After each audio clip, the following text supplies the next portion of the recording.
Today I want to talk about why we're failing to find love. And I don't think that it's a US or Canada thing. I really think that this is a global phenomenon. And today I'm going to tell you how I'm trying to avoid this trap myself. And by the end of this video, I'm going to give you 3 pieces of advice of what to do to feel more at peace when you're going about this modern dating adventure that we have. So number 1 is dating apps. I think that 99% of the people that you find on dating apps are baddies.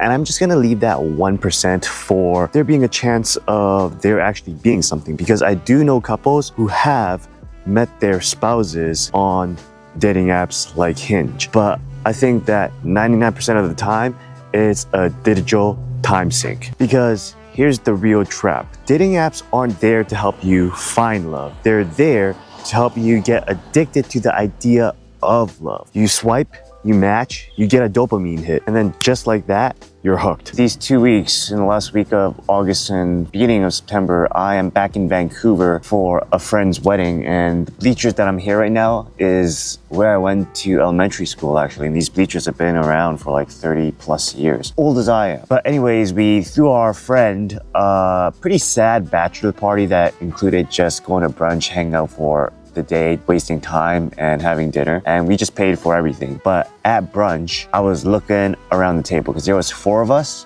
and 3 out of the 4 of us were eligible single bachelors. Now, I'm off the apps because the dating apps never worked for me, and I always felt that I get most luck meeting women in real life. And for me right now, that's mainly at church. It feels natural and I feel like I could just really be myself. And I compared that to the time when I was on the dating apps. And that was in Alabama around like 2017 to 2020, because that's when I moved to DC. And I remember that there was one time that I matched with a girl and it actually became a date. And when I met her off Bumble, for a coffee late at night, I don't know why, I remember it being awkward as hell. Like I couldn't be myself for even 5 minutes. So I asked the boys while we were at brunch, where do you guys meet women these days? And both of them answered the apps. So as we were sitting there having brunch with our boy that's getting married, the other 2 guys just literally took out their phones and started swiping on the apps right there at the table. And I was just there watching and thinking, maybe this is what dating is like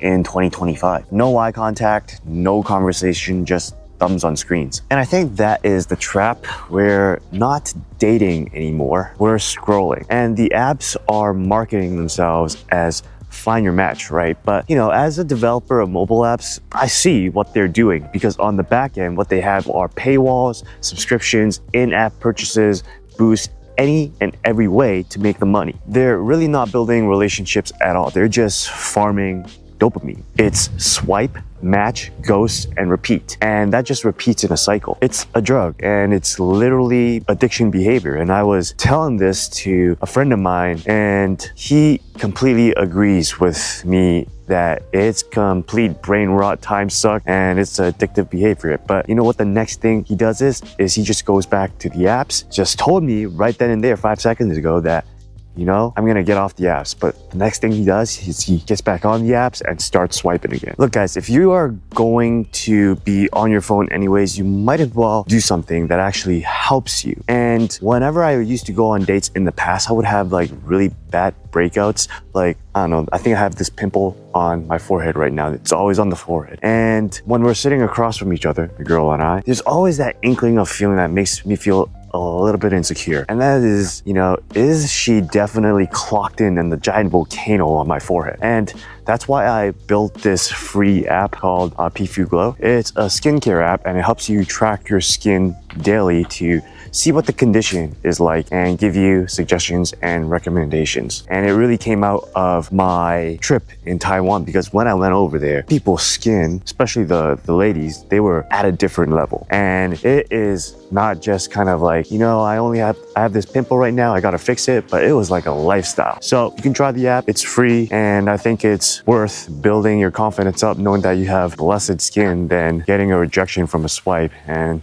thinking, what am I doing with my life? So the other day, my friend went on a first date with a girl from Hinge, and I was asking him, hey, how did it go? Was she the right one? And he was like, no, not really. She doesn't have what I want. And I was saying, what, she didn't banter enough for you? And it was exactly it, because one thing that's on his list is that he wants a woman that can banter. And I'm like, fair, because let's be honest, we all have lists. And here's the thing, if the dating apps don't get you, the checklist definitely will. It's funny because at brunch, we were asking each other what our preferences were with women are. And pretty much everybody except that the guy getting married said that we all preferred white girls. Meanwhile, over here in Vancouver, and actually most of the places that I've lived or visited, it seems like all the white guys are getting together with Asian girls. It really is a dating marketplace, and I think that everybody is playing favorites. You know, everybody has been brainwashed to think that it's right to have a checklist and that the right partner for them is someone that can check off every checkbox item on that list. And I think that's fair because that's what you want. But at the same time, as that list grows, it starts looking more and more like a fantasy, because chances are there's probably not going to be a single person in this world that's going to be able to check off every single item on your checklist. And if we are adamant on the fact that we need our Mr. Right or Mrs. Right to check off every single item on that checklist, then what you're chasing for at the end of the day is going to be a fantasy, not a partner. And that's one of the biggest traps, because here's what I believe. If you are a woman between the age of 18 and 28 and you are fit, you're average looking, you take care of yourself, I think you're going to be dating on easy mode, because you're going to be a hot commodity. I saw this thing in DC. This happened. There was this girl, she was blonde, she was busty, she was thin, she was pretty, and she dated multiple guys from the church scene. Now, I'm not judging, I'm just observing, but when you are that attractive, I think it's easy to believe I deserve everything that's on my checklist. But you know what I think? I think that the more boxes you add, the fewer people you find that actually checks off all the boxes. And the one guy or girl that you find actually checks off all those boxes, they're gonna be that rare individual with lots of options. So you'll have competition. And if you waste all your time chasing that fantasy while you're in your prime, nothing wrong with that, then just don't be surprised that the marketplace will eventually think you as invisible by the time you're 35, because Father Time is a bitch. He will wreck your skin and steal your glow. Is that another plug for my skincare app? Yes, it is. So that's what women have against them, but men aren't faring any better, because what I see from men is that they want the city Sweeney. They want a 10, they want the dime, they want the fantasy, but they haven't taken a look in the mirror, because most guys I see are fat, purposeless, motivationless. They're sleep deprived, they're stuck in jobs they hate. They're scrolling TikTok till it's 2 a.m. and they're on OnlyFans paying for, I don't even know what they pay for on OnlyFans, but they're paying for a girl's lifestyle. The end of the story is basically we haven't earned the woman that we fantasize about. And the crazy part is social media has trained this into us that you deserve it all and that you should have your list, but they don't tell us that, you know, other people also have their list too, and they've also been told that they should have it all as well. And chances are neither of us are checking all the boxes on neither of our lists. I'll be real with you guys, I fell into this trap. I thought that if I wasn't financially free, I shouldn't date anyone, that if I wasn't able to be a provider, I had no business starting anything. And then I met someone. She was everything that I prayed for. She was kind, God-fearing, she wanted kids, she was busty.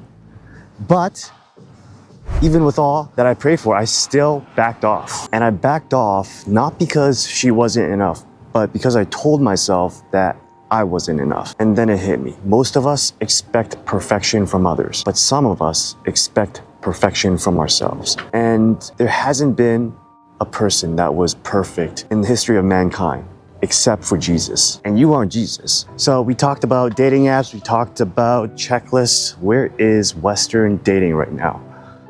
Well, I think where we are right now is we are stuck in an emotional investment trap. Nobody wants to commit, nobody wants to invest. Men blame body count, women blame men's lack of effort. Everyone is pointing fingers. And I was chatting with my aunt the other day. She really wants me to get married, as do my uncles, Asian aunts and uncles. And I'm kind of like the youngest of all my cousins, my brother being younger than me. But pretty much all my cousins are married already, but I think all of them chose not to have kids. My aunt was telling me back when she dated my uncle in the 70s that they didn't really do much. I mean, they worked a lot, they hustled, and they stayed frugal. There wasn't any, weekend getaway trip to Santorini like a lot of people my generation has. It really felt like they dated to build something. There isn't anything like what we have right now. Like dating is kind of like purchases from Amazon Prime, right? You swipe, you buy, you return, you repeat. And now you're not only competing with the people in your city, you're also competing worldwide. I mean, you're competing against Prince Mohammed in the Middle East in Dubai. And how can you compete against that? Social media has made the dating pool global, and it also has made your competition worldwide. And there's also stuff that goes on like this that goes viral. Like last year, there was the OnlyFans creator Lily Phillips who went viral for sleeping with 100 men. And recently, I think this week or last week, we found out that dating guru Sadia Khan is actually a fraud and a homewrecker. And when men see this, they start thinking that all women are like this. And you know what? I used to believe that too. And that's when the coldness starts, because when guys see that, what they automatically think is, you know what? I'm just gonna keep it casual. I'm just gonna hook up and not get into anything serious. And then we have women that date these guys and they feel led on, and things end up in a very big disappointment. And the result of that is they check out too, they shut down. And what we will end up with is we end up with a society where no one wants to care first, because caring feels like losing. And we live in America. We do not lose, because everyone in America is addicted to winning and being competitive. And to show your heart means being vulnerable, and to be vulnerable means that you're losing. But to get into anything serious means you have to be vulnerable. But we live in such a competitive America that being vulnerable is losing, and we're not allowed to lose. Now, no one wants to care first, because to care means to lose. And we live in America. We are ultra competitive and we hate losing. We're addicted to winning and we're all competing and we don't want to lose. But to find your person means you have to be vulnerable. And to be vulnerable is associated with losing. So we can't be vulnerable because we're grown and raised with the mentality of we can't lose. So that's the catch-22. We want to find our person, but we can't find our person because we can't be vulnerable, because that is associated with losing. But we also live in a society where losing is not accepted, which means we can't be vulnerable. So what happens is we do what we're doing now. We sit around like ducks saying that dating sucks and insert your city here. So for me, God really pulled me out of this crappy emotional investment trap.